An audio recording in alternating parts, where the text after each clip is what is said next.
Previously on this channel, I've got beef with Hirosaki Castle. What's Hirosaki Castle? It is the most beautiful place to view sakura in Japan, and therefore the world. It's a place famous for soft pink, flower-filled moats, thousands of cherry blossom trees glowing in nighttime illuminations, and romantic pathways showered with petals. Or at least it's supposed to be? I came here twice, traveling hundreds and thousands of miles both times, only to be bitterly disappointed by the lack of cherry blossoms. After 2 unsuccessful attempts at searching for sakura, all I can say is, well played, you sneaky little We interrupt our program to bring you this important message.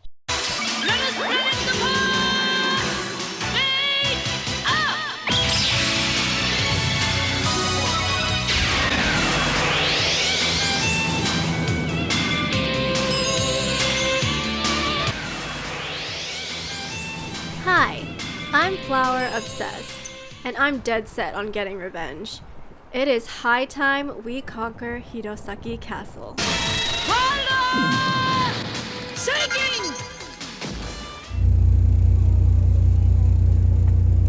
Here's the plan of attack. The first sakura forecast comes out sometime in February, and it was then that I made not 1, not 2, but 3 separate bookings for accommodation in Hirosaki in hopes that one of them would coincide with peak sakura season. While the forecasts are a good starting point, in reality the cherry blossoms are unpredictable. The temperature and rainfall during winter can give a hint to how fast the buds will grow, but warm weather is needed for them to bust open. Hirosaki is a small town, so accommodation is very limited, and sakura season is their peak tourist season, so it is critical to book ahead.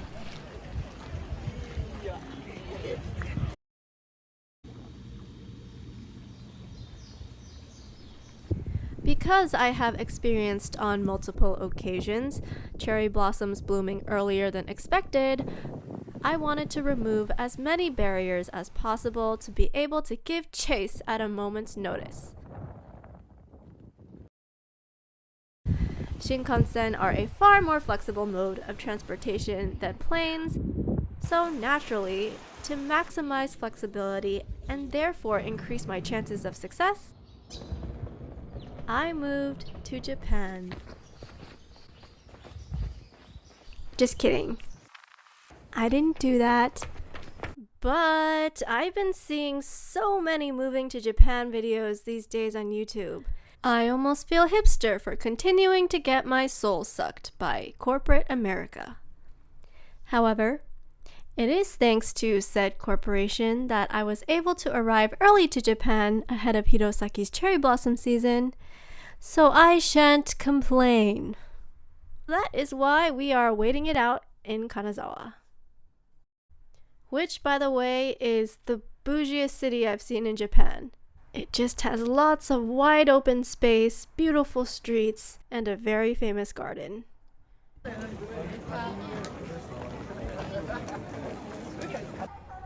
The final step is to wait. I rebooked and canceled reservations according to whatever the sakura decided to do. Spontaneous bookings are a last resort, and particularly during cherry blossom season can be expensive. I tried to keep costs manageable by staying at hostels. These kind of last-minute changes are totally excessive, but I'm not flower obsessed for nothing, and I am not about to get defeated for the 3rd time.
I visited Hirosaki Castle Park 6 times over the course of 3 days. Soft pink flower-filled moats,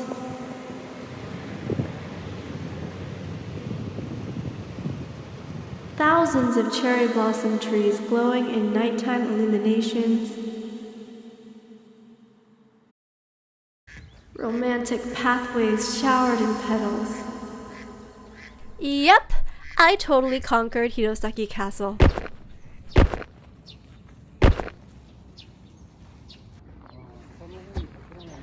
It's 5:20 a.m. here, which is not a big deal because the sun rises really early here. I'm on my way to Hirosaki Castle again. Hopefully there'll be less people. The park is absolutely massive. It can take a good half day to explore the entire place. And of course, being flower obsessed, I wanted to see everything at all the different parts of the day. When's the best time to go? Morning? Evening? Or maybe at night? I can't decide. They're all so good. I would say that, however, early morning is a very special experience, which is why staying in Hirosaki City was very important to me. My hotel wasn't even close to the park. I made the 40-minute walking trek multiple times in order to get there before the trains and buses even started running. But doing so unlocks such a serene experience that I remember fondly.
These are the facts about cherry blossom chasing. They only bloom for about 7 days out of the whole entire year. It's only for about 2% of the time are they magnificent. However, these 7 days of full bloom are not all equal. Sakura season can be described as hanakumori. In other words, with the flowers comes weather that is actually pretty cloudy and rainy. Those sunny days that bathe the flowers in glorious golden light and contrast the light-colored petals with bright blue sky are quite rare.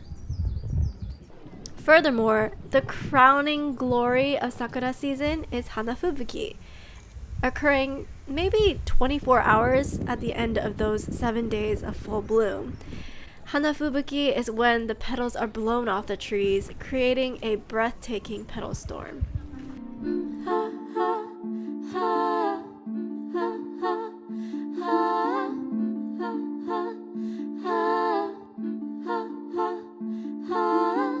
This is the only variety I saw last time.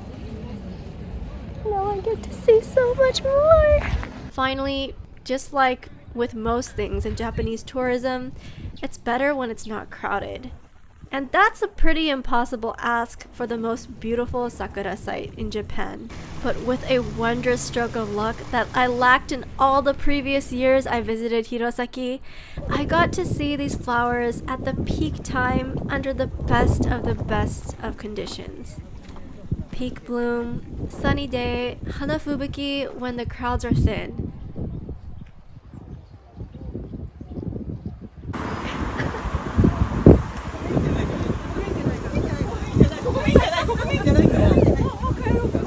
After witnessing the most awe-striking displays of hanafubuki, the next day was completely different.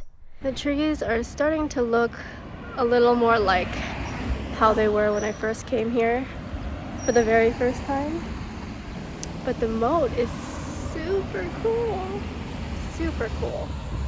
It seemed that the flowers took a noticeable turn for the worse overnight. I felt sorry for those who had just arrived in the city because although the scene was still gorgeous, the condition of the cherry blossoms were only a whisper of yesterday's beauty. Just the previous day, the cherry blossoms evoked stunned delight, but this day was tinged with bitter regret as the flowers hinted at a former glory that was just barely missed. And I'm quite acquainted with that feeling. And that is the difference between a mere 72 hours. Once again, reinforcing my appreciation for how transient cherry blossoms are. It's already time to say goodbye. Please bloom beautifully again next year.